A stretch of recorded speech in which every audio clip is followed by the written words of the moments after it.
Hi dears, welcome back to our channel. ഇന്നത്തെ ഞങ്ങൾ കുറച്ച് വിശേഷങ്ങൾ ഉണ്ടല്ലോ. ഇപ്പൊ രാവിലെ നെനുമോളിൽ നിന്ന് തന്നെ തുടങ്ങാല്ലേ. നെനു രാവിലെ എണീച്ച് വന്നിട്ട് കുറച്ച് നേരം ഇങ്ങനെ ഇരിക്കും കേട്ടോ, ഒന്ന് റെഡി ആവാൻ വേണ്ടിയിട്ട്. അപ്പൊ നോക്കുമ്പോണ്ട് ഉമ്മച്ചി മുറ്റത്തെ ചെടിയെല്ലാം നനയ്ക്കുന്നുണ്ട്. ഉമ്മ രാവിലെ തുടങ്ങും ഓരോ പണി. അങ്ങനെ നെനുവിനെ എടുത്തിട്ട് പല്ലേക്കാൻ കൊണ്ട് നിർത്തിയപ്പോഴുള്ള പരിപാടിയത്. എവിടെ നിർത്തിയാലും എന്തുമില്ലെങ്കിലും തൂങ്ങിക്കൊണ്ടിരിക്കും. മക്കളല്ലേ അല്ലേ, അങ്ങനെ കളിക്കട്ടെ. അവിടുന്ന് പല്ലേപ്പിക്കാച്ചപ്പോ അവിടുന്ന് പല്ലേക്കണം, നോക്ക് മുമ്പ് പോയി പല്ലേക്കണം. അവിടുന്ന് കൂടി പൊക്കി പിടിച്ചെല്ലാം മുമ്പിൽ വണ്ടിന്മ കൊണ്ടു നിർത്തി അങ്ങനെ പല്ലേച്ച് കൊടുത്ത് വായൊക്കെ കഴുകി അകത്തുകൊണ്ടെന്ന് അങ്ങനെ അവളെ സോഫയിൽ കൊണ്ടിരുത്തി. സോഫയിൽ കൊണ്ടിരുത്തിയപ്പോ ടി വി വേണം തന്നെ. രാവിലെ മക്കളെ റെഡിയാക്കി എടുക്കണമെങ്കിൽ തന്നെ ഒരു പണിയാല്ലേ. അങ്ങനെ ഓൾക്ക് ടി വിയും വെച്ചു കൊടുത്ത്. അപ്പൊ പിന്നെ കുറെ നേരം ഓൾ ടി വിയും കണ്ട് അങ്ങനെ ഇരുന്നോളൂ കേട്ടോ. രാവിലെ തുടങ്ങും ഞങ്ങളവിടെ ഹെയ്തി, അത് കണ്ട് അങ്ങനെ ഇരുന്നോളൂ ആള്. അപ്പൊ അത് വെച്ചെടുത്ത് ഹെയ്തിക്കായിട്ടുള്ള വെയിറ്റിംഗ് കേട്ടോ. അങ്ങനെ ടി വി ഓണായി വരാൻ കുറേ സമയം എടുക്കും കേട്ടോ. അതുവരെ നുനു കാത്തിക്ക ഹെയ്തിക്ക് വേണ്ടിട്ട്. ഇവിടെ രാവിലെ തുടങ്ങും ഹെയ്തി. ഓളവിടെ ഇരുത്തിയിട്ട് ഓക്കുള്ള പാല് തിളപ്പിക്കാൻ വേണ്ടി അടുക്കളയിൽ വന്ന് പാലൊക്കെ ചൂടാക്കി. ഓക്ക് പാല് കുടിക്കണമെങ്കിൽ ഓളെ പാലും കുപ്പി മസ്റ്റ് ആട്ടോ. ഇപ്പോഴും അത് മാറിയിട്ടില്ല. ഞാന് പാലുകൂടി മാറാൻ വേണ്ടിയിട്ട് ഈ ബോട്ടിലിൽ കൊടുക്കാൻ തുടങ്ങിയതാ. ഇപ്പൊ ഇതിനകത്തത്തെ പാലുകൂടി മാറാൻ വേണ്ടി എന്താക്കും എനിക്കറിയില്ല. എന്തെങ്കിലും ഐഡിയ ഉണ്ടെങ്കിൽ പറഞ്ഞോണ്ട് കേട്ടോ. അങ്ങനെ പാലില് കുറച്ച് മധുരമൊക്കെ ഇട്ടിട്ട് അത് ഇളക്കി കൊടുത്ത് രാവിലെ കുറച്ച് പാല് കുടിക്കും കേട്ടോ. ആ പാലൊക്കെ നിർബന്ധ. പാല് തന്നെ വേണമെന്നില്ല, വെള്ള കളറുള്ള എന്തായാലും മതി. അതൊക്കെ മസ്റ്റാ. രാവിലെ സാധാ ചായ കൊടുത്താലൊന്നും കുടിക്കൂല. അപ്പൊ പിന്നെ പാലും കൊടുത്ത് കുറച്ചു നേരം ആള് പാലും കുടിച്ച് ഹെയ്തിയും കണ്ട് അങ്ങനെ ഇരുന്നോളൂ. ഇനിയാണ് അമ്മക്ക് അംഗം തുടങ്ങാനുള്ളത്. കുറേ പണിയുണ്ട്. ആഴ്ചയിൽ ഒരു ദിവസം എനിക്ക് ലീവ് ഉണ്ടാവുള്ളൂ. അപ്പൊ കുറേ അലക്കാണ്ടാവും, വേറെ എന്തെങ്കിലുമൊക്കെ പണി ഉണ്ടാവും, വണ്ടി കഴുകാണ്ടാവും, അങ്ങനെ ഇഷ്ടം പോലെ പണികൾ ഉണ്ടാവും കേട്ടോ. അപ്പം വാഷിംഗ് മെഷീനിൽ ഇടാൻ പറ്റാത്തതൊക്കെ കല്ലുമ്മട്ട് അലക്കാച്ചിട്ട് എടുത്തോണ്ടുന്നതാ. നമ്മളിവിടുത്തെ ഇങ്ങനെ ലിക്വിഡ് ആട്ടോ യൂസ് ചെയ്യുക. സോപ്പ് നോക്കിയപ്പോൾ സോപ്പ് കാണാനില്ല. വാഷിംഗ് മെഷീനിൽ ഒഴിക്കുന്ന ലിക്വിഡ് എടുത്തിട്ട് വന്നിട്ട് ഒന്ന് പുതിർത്തിയിട്ടെല്ലാം എല്ലാം പുതിർത്തിട്ട വേറെ പണി കഴിഞ്ഞ് വരുമ്പോൾ നമുക്ക് അത് അലക്കാനാവുമല്ലോ, പണി എളുപ്പമാവുമല്ലോ. അങ്ങനെ അത് അലക്കാൻ നിന്നപ്പോ നമുക്ക് ട്രൗസർ ഇട്ട് കൊടുക്കാച്ച്. ട്രൗസർ അല്ല, പാന്റ്. ഇനി അവിടെ ഇവിടെയൊക്കെ എന്റെ കൂടെ ഓടിയിട്ട് വീണിണ്ടെങ്കിൽ മുട്ടിലൊക്കെ മുറിയാവൂല വെച്ചിട്ട് ഒരു പാന്റ് ഇട്ട് കൊടുത്ത്. എന്ത് പണിയെടുക്കുമ്പോൾ ആള് വൈത്താലം ഉണ്ടാവും കേട്ടോ. അത് കഴിഞ്ഞിട്ട് ഞാൻ എന്റെ വണ്ടിയൊക്കെ ഒന്ന് കഴുകിയിടാച്ച്. കൊല്ലത്തിലെ എപ്പോഴേലും ആട്ടോ വണ്ടി കഴുകുക. ഇപ്പം എപ്പോഴും എന്നെ ചീത്ത അറിയും, വണ്ടി കഴുകുന്നില്ല കഴുകുന്നില്ല എന്ന് പറഞ്ഞിട്ട്. എനിക്കാണെങ്കിൽ മടിയാ വണ്ടി കഴുകാൻ. അപ്പൊ എപ്പോഴേലൊക്കെ ഒന്ന് ഇങ്ങനെ കഴുകിയിടും. നല്ല ചളി ഉണ്ടായിരുന്നു. ആൾക്കാരെല്ലാം പറയാൻ തുടങ്ങി വണ്ടി ഒന്ന് കഴുകിക്കൂടെ. ഇങ്ങനെ അതൊന്ന് കഴുകിയിട്ട് കഴുകുമ്പോ എന്റെ ഹെൽപ്പർ വന്ന് കേട്ടോ സൈഡില്. എന്ത് പണിക്കും എനിക്ക് ഹെൽപ്പർ ഉണ്ട്.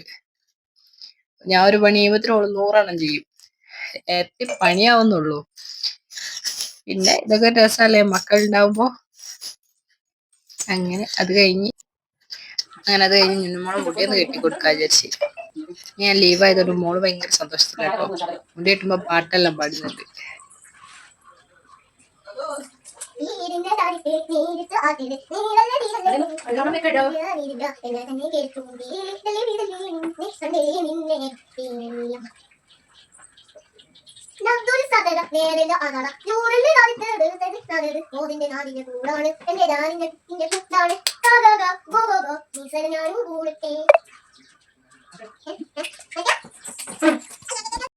പുറത്തിറങ്ങി നോക്കുമ്പോ ഉമ്മച്ചി പെയിന്റ് അടിക്കാനുള്ള പരിപാടി ആട്ടോ. പെയിന്റ് ഒക്കെ മിക്സ് ആക്കുന്നുണ്ട്. നമ്മള് പെയിന്റ് അടിക്കാൻ വേണ്ടി ആളെ വിളിച്ചപ്പോ പെയിന്റ് അടിക്കാൻ മാത്രല്ല സൈഡ് കെട്ടാനല്ല ഉണ്ടായിരുന്നു. ആൾക്കാർക്കൊക്കെ ഭയങ്കര ഡിമാൻഡ്, ആരും വരുന്നില്ല പണിക്കാര്. അപ്പൊ ഞാനൊന്ന് വിചാരിച്ചു ഞങ്ങൾ തന്നെ അങ്ങ് ചെയ്യാന്ന്. അങ്ങനെ നുനുമോക്ക് വേഗം തിന്നാനും കൊടുത്ത് ഓക്ക് ഫുഡ് കൊടുത്തു കഴിഞ്ഞാൽ പിന്നെ ഓളെ കാര്യം നോക്കണ്ടല്ലോ. ഫുഡ് കൊടുക്കല് എന്ന് പറഞ്ഞാൽ ഭയങ്കര ടാസ്കാ. ഫുഡ് കഴിക്കാൻ നല്ല മടിയാക്ക്. എങ്ങനെയൊക്കെ സോപ്പിട്ട 2-3 കഷ്ണം കടിച്ചാ ആയി, അത്രേ ഉള്ളൂ. ഫുഡ് കഴിക്കാൻ എന്തൊരു മടിയാന്നറിയോ. അങ്ങനെ അതും കൊടുത്ത് ഓളൊന്ന് സൈഡിലാക്കിയാല് നമുക്ക് ബാക്കി പരിപാടിക്ക് ഇറങ്ങാലോ. കുറേ പണിയുണ്ട് കേട്ടാ. അത് കഴിഞ്ഞിട്ട് പിന്നെ മിറ്റടിക്കാൻ ഇറങ്ങി. മിറ്റത്ത് അവിടെ ഇവിടെയൊക്കെ കുറച്ച് തോനെ കച്ചറെല്ലാം ഉണ്ടായിരുന്നു. അതൊക്കെ അങ്ങ് നീക്കി മിറ്റം നടിച്ചിട്ട് നമുക്ക് ചുറ്റും മിറ്റട്ടോ. ഞാൻ ഉമ്മനോട് പറയും ഇവിടെ 15 സെന്റ് മുറ്റാ തോന്നുന്നുണ്ട്. അത്രയും മുറ്റുണ്ട്. 4 ഭാഗത്തായിട്ട് നല്ലോണം മുറ്റുണ്ട്. നുനു എന്നെ വന്ന് നോക്കാട്ടോ എന്താ പരിപാടിന്ന്. ഞാൻ എന്താ ചെയ്യുന്ന അത് ഓക്ക് അപ്പ ചെയ്യണം. ഓൾ എന്നോട് പരാതി പറയും, ഓക്ക് ചൂലില്ല, എനിക്ക് ചൂല് വേണമെന്ന് പറഞ്ഞ് പരാതി പറഞ്ഞുകൊണ്ടിരിക്ക. ഇപ്പൊ വേനൽക്കാലം ആയതുകൊണ്ട് നല്ല ചപ്പ അവിടെ ഇവിടെയൊക്കെ ആയിട്ട് എത്ര അടിച്ചാലും 5 മിനിറ്റ് ആകുമ്പോഴത്തേനും ഫുള്ള് പിന്നെയും പരകും. അടിച്ചിട്ടിട്ടും കാര്യമൊന്നുമില്ല, 5 മിനിറ്റ് കൊണ്ട് പിന്നെ അതാവും. മിനിമോൾ ആകെ സങ്കടത്തില, ചൂലില്ല, കുഞ്ഞു ചൂലില്ല എന്ന് പറഞ്ഞിട്ട്. ഞാനപ്പോൾ ഓളോട് പറഞ്ഞത് ആ ചൂല് എടുത്തോന്നെ. ഓളെടുത്ത് നോക്കുമ്പോ അത് വലിയ ചൂല, എന്നാലും അതുകൊണ്ട് ഓൾ അടിച്ചുവാരി എന്നെ സഹായിച്ചു തന്നു കേട്ടോ. ഓർക്കും ചെയ്യണം, എല്ലാ മക്കളും ഇങ്ങനെ ആയിരിക്കും അല്ലേ, നമ്മളെന്താണോ ചെയ്യണത് അത് ഓർക്കും ചെയ്യേണ്ടി വരും. കിണറിന്റെ സൈഡൊക്കെ അങ്ങ് അടിച്ചിട്ട് കിണറിന്റെ സൈഡൊക്കെ ഒന്ന് അടിച്ചുവാരി കൂട്ടിട്ടോ ഉമ്മച്ചി. ഞാനിന്ന് രാവിലെ അടിച്ചുവാരിട്ടാ പോവാ, എന്നാലും നമുക്ക് ജോലിക്ക് പോണ ദിവസം എല്ലായിടത്തും നല്ലോണം അടിക്കാൻ പറ്റില്ലല്ലോ. ഇതാ നമ്മള് കാര്യമായിട്ട് എന്നെ സഹായിക്കുന്നുണ്ട് കേട്ടോ. ഓളെ കൊണ്ട് അടിച്ചിട്ട് നീങ്ങുന്നില്ല, എന്നാലും ഓള് ചെയ്തു തരുന്നുണ്ട്. മക്കൾ നമ്മളെ കണ്ട് വളരട്ടല്ലേ. അത് കഴിഞ്ഞ് വന്ന് വേഗം ആ പുതിർത്തിട്ടൊക്കെ ഒന്ന് അലക്കിയെടുത്ത്. കുറെ ഉണ്ടായിരുന്നു, ഒരു ബക്കറ്റ് ഉണ്ടായിരുന്നു 2-3 ദിവസത്തത്. ഓളും ഉണ്ട്, ചെറുതെടുത്ത് ഓളും അലക്കുന്നു. എല്ലാത്തിനും എനിക്ക് സഹായം ഫ്രീയാ, ഹെൽപ്പർ ഉണ്ട്. പിന്നെ അമ്മച്ചി നമുക്ക് സൈഡ് കുറച്ച് കെട്ടാണ്ടായിരുന്നു, അതിനുള്ള പരിക്കം കൂട്ടിക്കൊണ്ടിരിക്കട്ടോ. അപ്പൊ ഞാനും വേഗം ആ അലക്കിയതൊക്കെ ഒന്ന് ഒലുമ്പിയിട്ട്, എനിക്കിത് കഴിഞ്ഞാലും ഉമ്മച്ചിനെ പോയി സഹായിക്കാലോ, വേഗം അത് ഒലുമ്പി ആറിയിട്ട് വന്നിട്ട് പിന്നെ ഉമ്മച്ചിക്ക് പരിക്കം കൂട്ടിയെടുത്ത് കൊടുത്ത്. ജൊറ്റകല്ല ചെയ്യുന്നത്. ഉമ്മാക്ക് ആ പരിക്കനൊക്കെ കൊണ്ടെടുത്ത് കൊടുത്ത്. ഉമ്മാക്ക് ഹെൽപ്പർ ഞാൻ, ഉമ്മച്ചിക്കുള്ള ഹെൽപ്പർ ഞാൻ കേട്ടോ. നിങ്ങളാടെ എന്താ പറയാ, കയ്യാള് എന്നൊക്കെ ഞങ്ങളാടെ പറയാ. ഉമ്മച്ചി തന്നെ കേട്ടോ ഇവിടെ അധികം പണിയെല്ലാം ചെയ്യാ. എന്താ പറയാ, പോരാളി. ഞങ്ങളെ പോരാളിയാണ്. ഞങ്ങൾ ഇവിടുത്തെ കെട്ടുപണിക്കാരും പെയിന്റ് അടിക്കാരും കുക്കിങ്ങും എല്ലാം ഉമ്മച്ചി തന്നെ.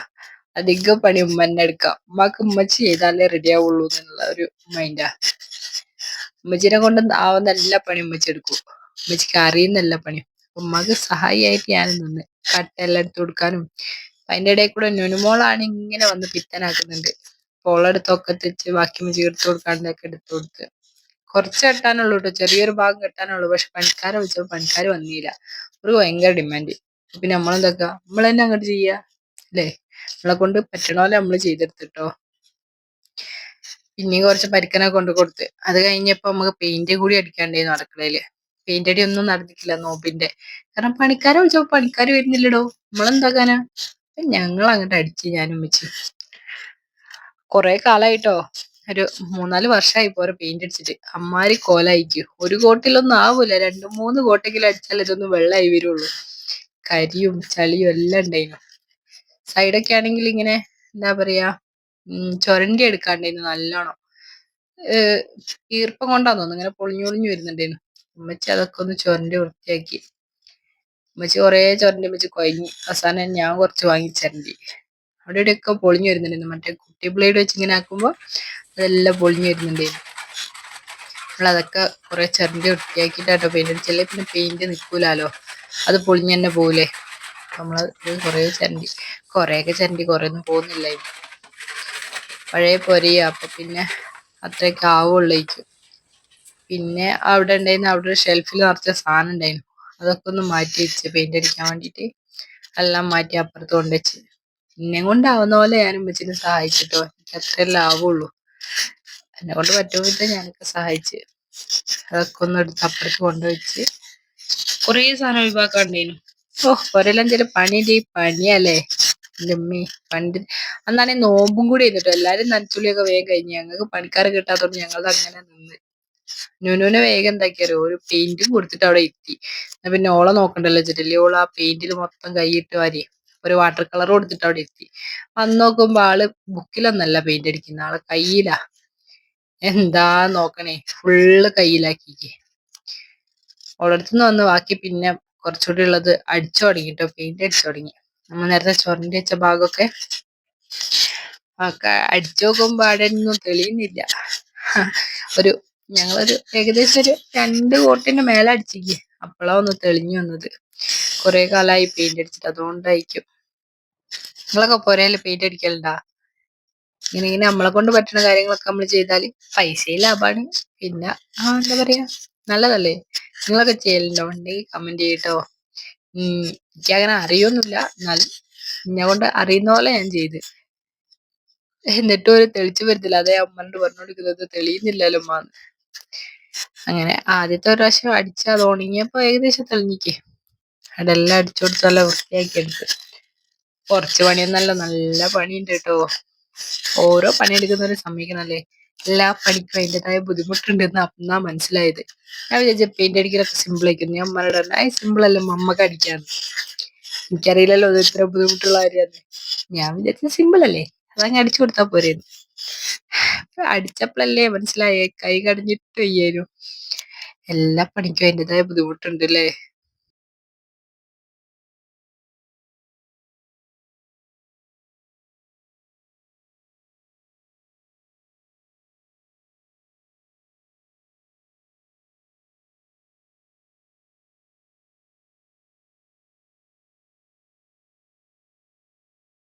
അങ്ങനെ കുറെ നേരം അടിച്ചപ്പോ എനിക്ക് തോന്നി മോളൊന്ന് പോയി നോക്കാന്ന്. മോളെന്തെന്നാടെ കാട്ടിയത് അള്ളാഹ്ക്കറിയാം. അത് വിചാരിച്ച് പോയി നോക്കുമ്പോണ്ട് ആള് പൈപ്പിന്റെ ചോട്ടില. ഒന്നല്ലേ പൈപ്പിന്റെ ചോട്ടില് അല്ലേ തീന്റെ ചോട്ടില് തന്നെ പണി. കയ്യഴുകലോ കയ്യഴുകല്. വെള്ളം കണ്ടാ പിന്നെ ആള് നിക്കൂല. ഓളെ കൂട്ടിയിട്ട് വന്നപ്പോ ഓക്ക് ഭയങ്കര ആഗ്രഹം ഞങ്ങള് പെയിന്റ് അടിക്കുന്നുണ്ട്. അങ്ങനെ ഓളും വാങ്ങി അടിച്ച് കുറച്ചൊരു പെയിന്റ്. പക്ഷെ അടിച്ചത് എവിടെയാ നിങ്ങൾ നോക്കി? നിലത്ത് ടൈലുമ്മല അടിച്ചു വെച്ചത്. വികൃതിയാ, നല്ല വികൃതിയാ. അപ്പത്തിന് ഒപ്പിച്ച് വത്തക്ക കൊണ്ടുവന്നീനു കേട്ടോ. വത്തക്ക കണ്ടപ്പോ ഓക്ക് വത്തക്ക വേണം തന്നെ. അങ്ങനെ ഓക്ക് ഇതൊരു കഷ്ണം മുറിച്ചു കൊടുത്ത്. ഓള് സമ്മതിക്കൂല, എല്ലാം ഒക്കെ തന്നെ ചെയ്യണം. മുറിക്കലും പിടിക്കലും നമ്മൾ എന്താണോ ചെയ്യണം അതെല്ലാം ഒക്കെ ചെയ്യണം. അങ്ങനെ ഓളുമായിട്ട് കുറച്ച് ഗുസ്തി പിടിച്ച് ഓക്ക് അത് മുറിച്ചു കൊടുത്ത് ഓളപ്പത് അവിടെ ഇരുന്ന് തിന്നുന്നുണ്ട്. ഇനി കുറച്ചേരം വത്തക്കമ്മലായിക്കോളൂ. വത്തക്ക നല്ല ഇഷ്ടാട്ടോ. മക്കൾക്ക് കൊടുക്കുന്നേ നല്ലതല്ലേ, നല്ല വാട്ടർ കണ്ടന്റ് ഉണ്ടാവും. അത് ആ കവർന്ന് മാറ്റാനുള്ള സാവകാശം പോലും ഇല്ല കേട്ടോക്ക്. ഉമ്മച്ചി അവിടെ നിന്ന് പെയിന്റ് അടിക്കുന്നുണ്ട് കേട്ടോ. അത് നോക്കണ്ട, തിരക്കാ, പണിയോട് പണിയുന്നു. പെട്ടെന്നൊന്ന് തീർത്താ എവിടെയെങ്കിലും ഇരിക്കാന്നുള്ള മൈൻഡിലായിരുന്നു ഞങ്ങൾ രണ്ടാളും. അപ്പം അത്രയൊക്കെ ഉള്ളൂ. വീഡിയോ ഇഷ്ടപ്പെടുകയാണെങ്കിൽ ഒന്ന് സബ്സ്ക്രൈബ് ചെയ്ത് സപ്പോർട്ട് ചെയ്യണേ. വീഡിയോ ഇഷ്ടപ്പെടുകയാണെങ്കിൽ ഒന്ന് ലൈക്ക് ചെയ്ത് കമന്റ് ചെയ്യട്ടോ. അപ്പൊ അത്രയൊക്കെ ഉള്ളൂ ഇന്നത്തെ നമ്മളെ വിശേഷങ്ങള്. ബൈ.